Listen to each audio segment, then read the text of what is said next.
Hello, everybody. Welcome back to the channel. Hope everybody's doing great. Right before we get into it, please make sure to like and subscribe. It really helps out the algorithm if you enjoy non-biased election content. So, let's get into it. I know some of you guys have been wanting me to have a new one, and lo and behold, here it is, an updated May 1st U.S. House prediction for the 2026 midterms. Now, how do I think it would go? Well, there's a few changes from last time, obviously, especially with the redistricting um, that has happened across the country. That has an effect, and just other seats in general are just competitive and whatnot. So this video will definitely go over the next prediction for the U.S. House of Representatives, all 435 seats.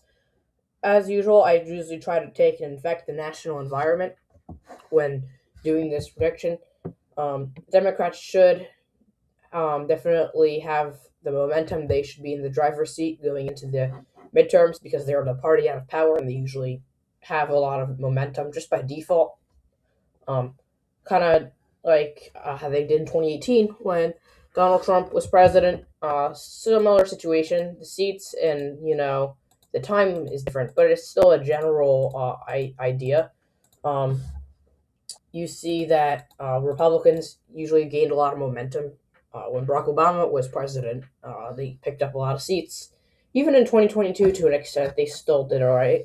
But Democrats should be doing at least modestly well this year because of the reasons I just stated.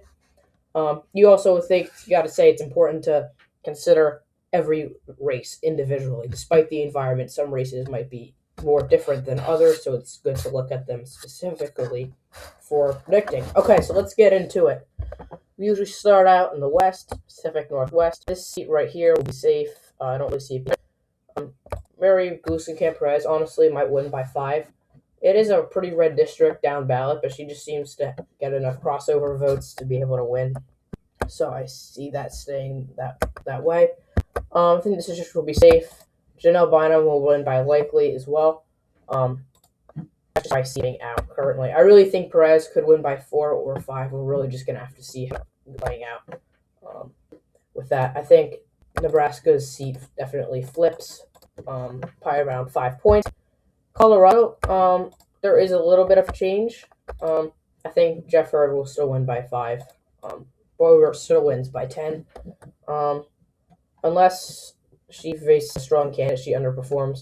I do think Gabe Evans will go down. He could try to come back in 2028 to win, but I think because of the environment, this is the seat that just swings based on the environment. I think this will be a flip for the Democrats. They obviously get their new seat in Utah. Democrats will win their 2 likely seats in Nevada. Lee wins by 4. Not of a change otherwise. California, they have a new map, as we all know. Some of us love, some of us hate. Really depends. A lot of seats will just move up to safe.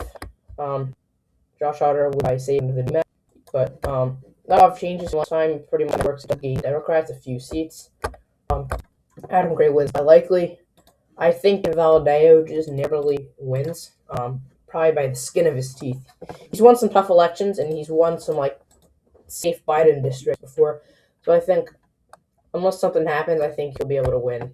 Just eke out of it. But if the environment is blue enough, it could go down. But time will have to tell. Districts safe as well. So these 2 likely districts will be safe. I think Dave Min wins by likely. He's a strong incumbent. That is about it. I think Ruiz wins by over 10. Darrell Ice's district flips, and Derek Tran ends up winning. Honestly, it could be about 5. We have to see how that works. I think Ice's district will be likely as well. And then obviously have their vote sinks right here. I think Ken Calvert will win the primary, though, to unseat Young Kim in this game of musical chairs politically. So I think this district will be safe. This is pretty much they packed all of the Republicans in the LA area into one district near Orange County.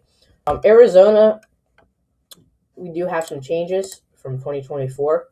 Democrats should be in the favorite to flip two districts. I think Siscomani usually does better down ballot compared to the top of the ticket. He usually overperforms, but I think the environment will just take him down. Eli Crane will still end up winning. I think this district, you're safe. And then you have Greg Stanton's district. That'll be safe, Democratic as well. I don't see that really becoming competitive. You're safe. You're also safe. That does it for Arizona. In Hawaii, New Mexico, not much of a change.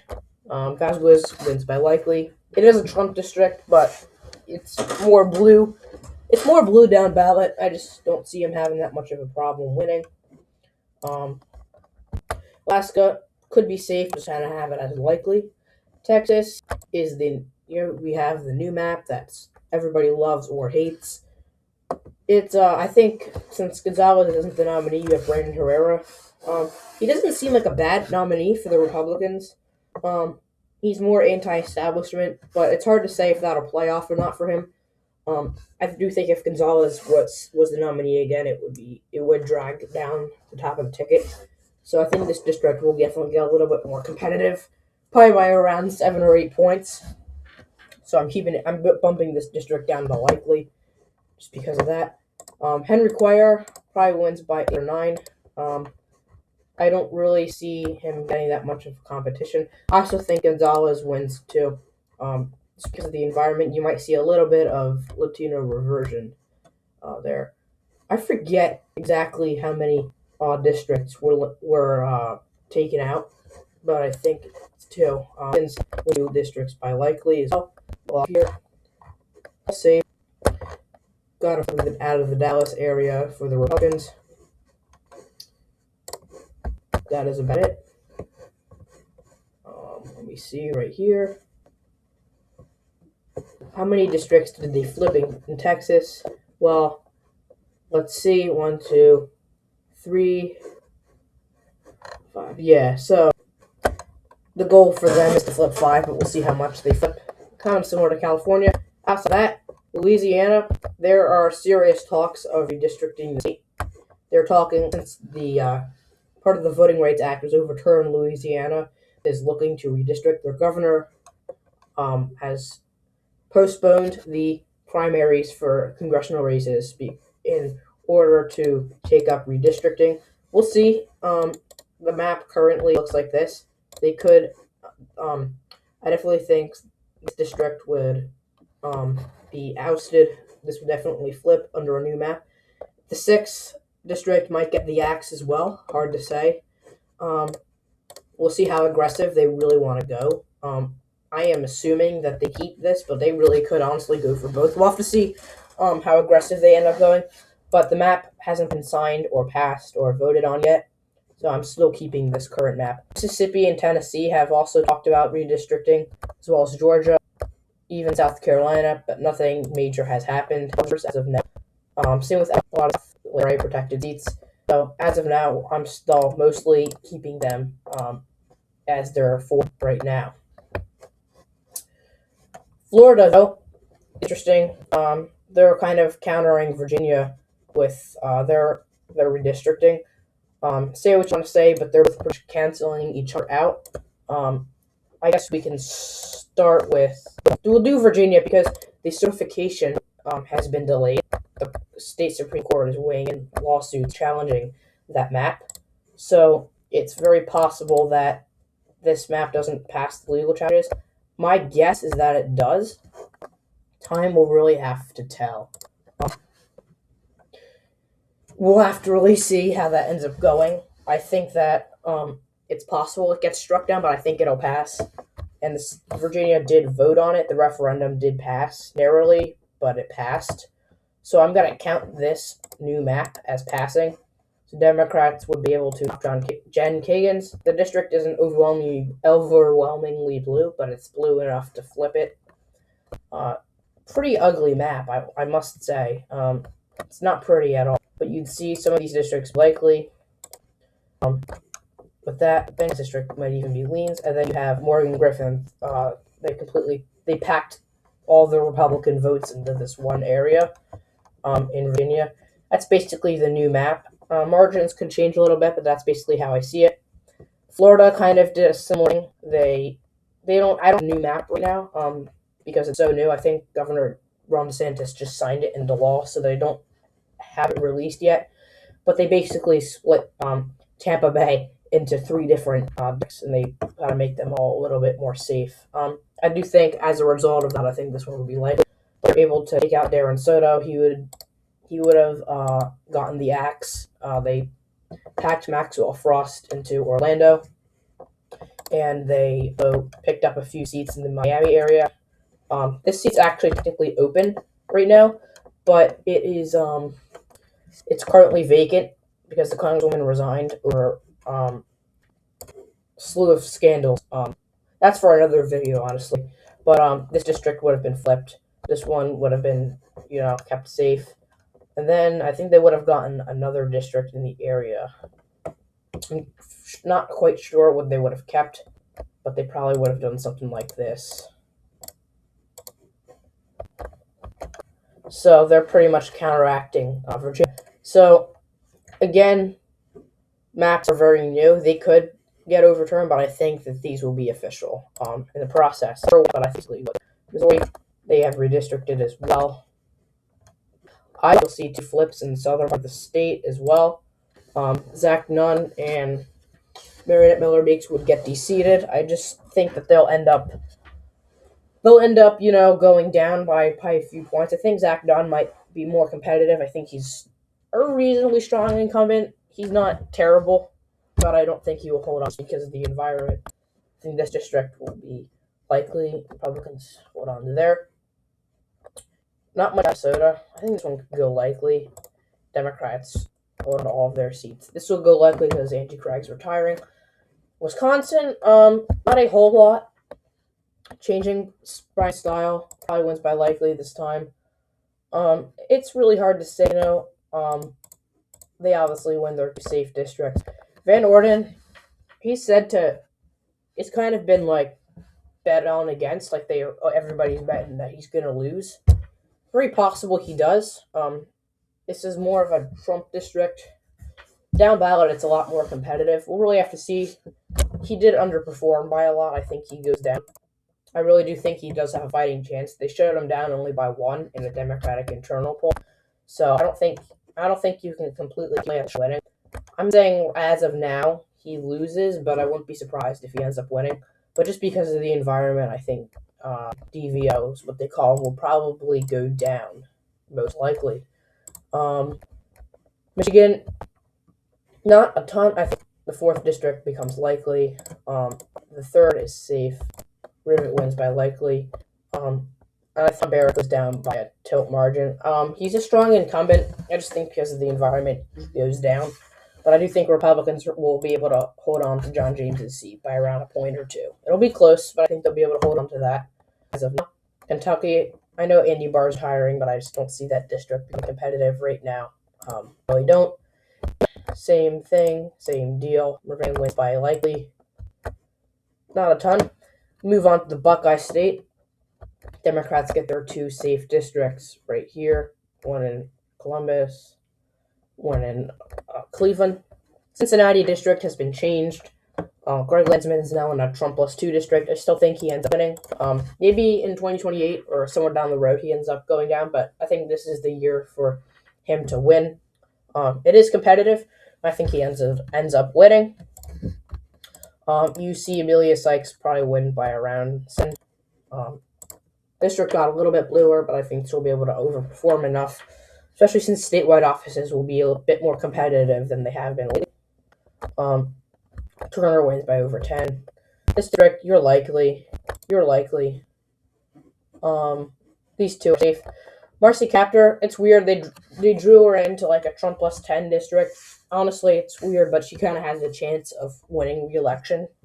I don't think she will, but it's going to be close. By about a point or two, she goes down because the district's too red.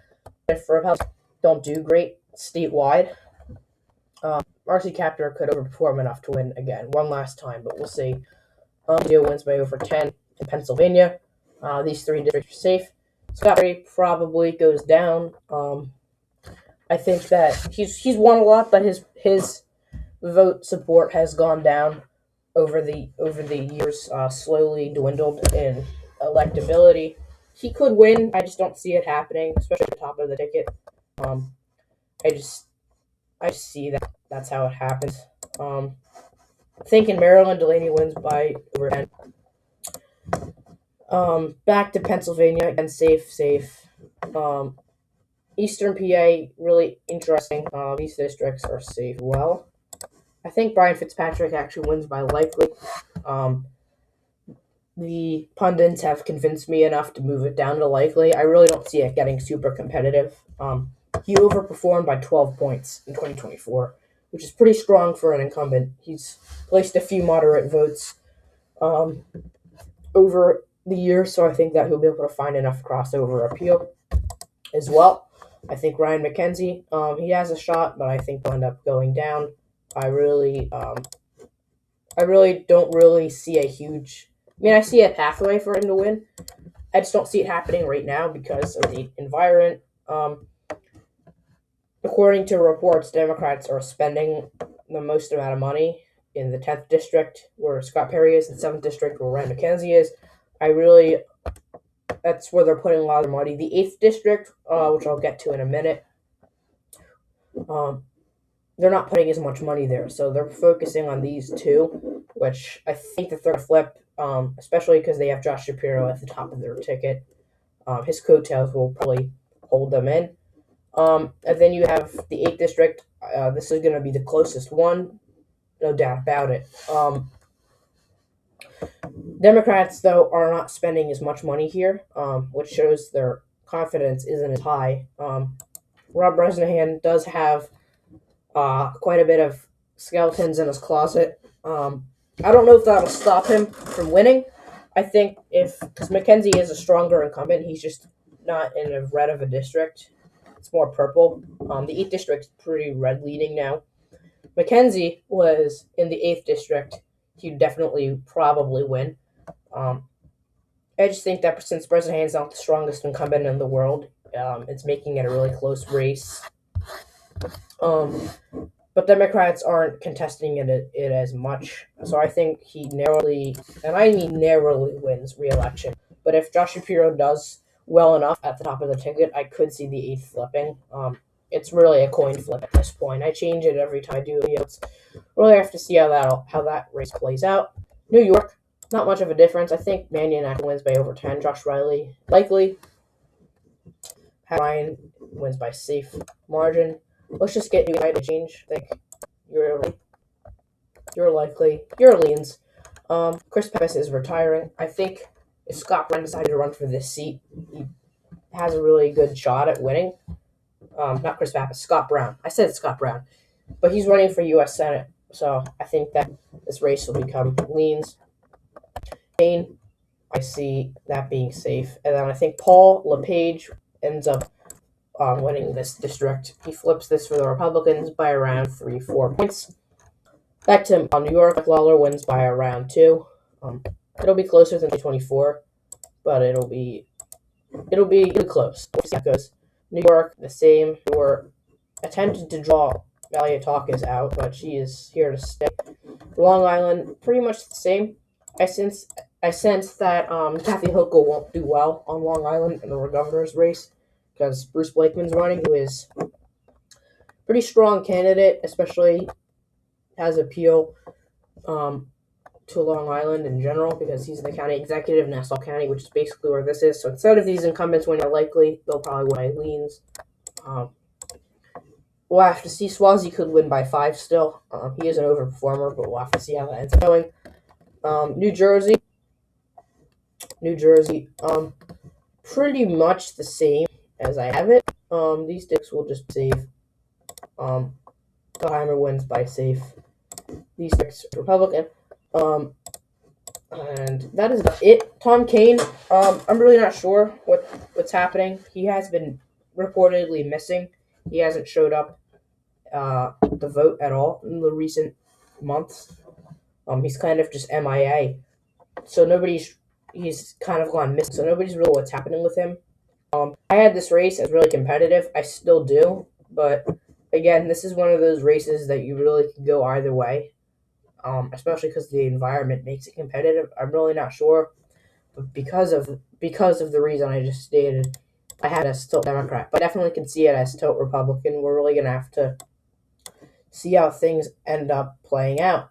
But this is basically how I see the election in 2026. Hope you enjoyed the video. Please like and subscribe. It really helps out the channel. And I hope to see you in the next video.